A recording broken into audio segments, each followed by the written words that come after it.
Hi, I'm Marty Nemko. Every experienced professional has nuggets that he or she has shared with clients again and again.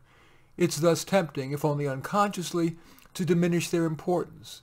These nuggets seem old hat, so the professional's tone in offering the idea, which used to be of urgency, is now flat, kind of a throwaway line. And attentive clients interpret it as such.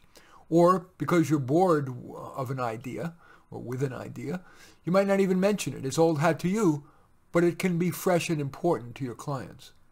So consider, for each subset of the work you do, creating a written treasure trove of your most valuable nuggets.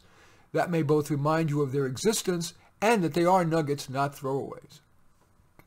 To give you a sense of what I'm talking about here, as well as to share a few of my best ideas, here are a few favorites that I haven't previously talked about in much detail.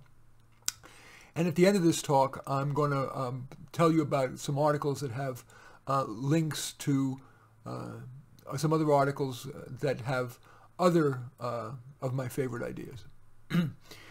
First, consider choosing a micro niche. For example, I'm going to use psychology examples because this will be appearing in Psychology Today. For example, couples counseling for Asian LGBTs. Are you afraid of being so narrow that you won't attract enough clients if you're so specialized? Remember that we do live in an era of specialization. Most prospective clients prefer, for example, not a generic counselor, but one specializing in their problem, for instance, cognitive behavioral approaches to phobias. By specializing, you'll not only appeal to a target market, that market will be smaller and therefore easier and less expensive to market to. Most important, it'll be easier to gain mastery. It's hard to be an expert in a broad area. Yeah, you may get bored of a micro niche, but it's wise to, rather than go broad, to scratch that itch by going deeper into that niche. For example, couples issues specific to Japanese, Chinese, or Vietnamese LGBT couples.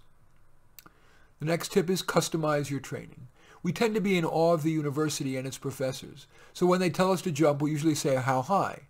But the standard curriculum may not be the best suited to you.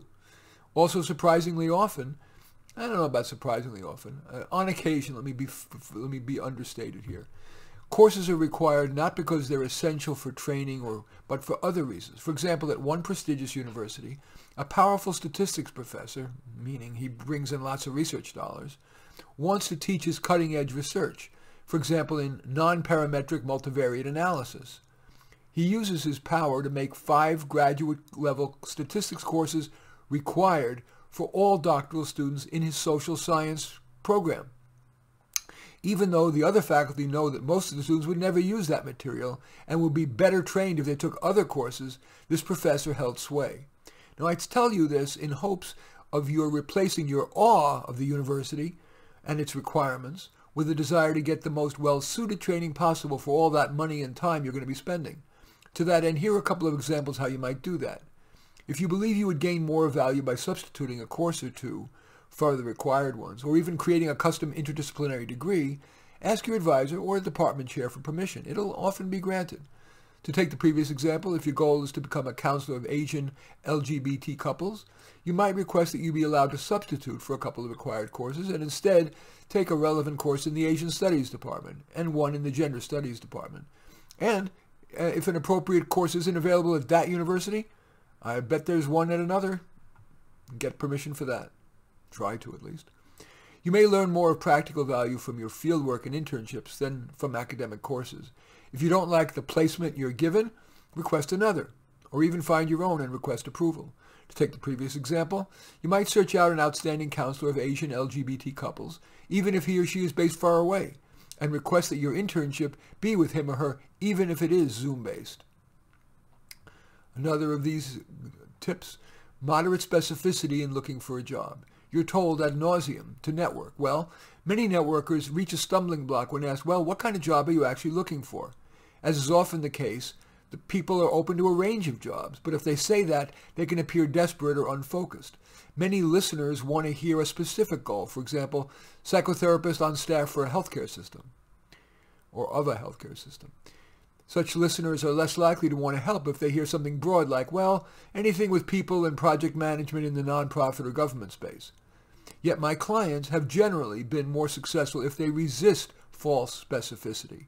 Sure, that will turn off some networking contacts, But when day is done, describing the true range of positions you're open to will more likely get you useful job leads.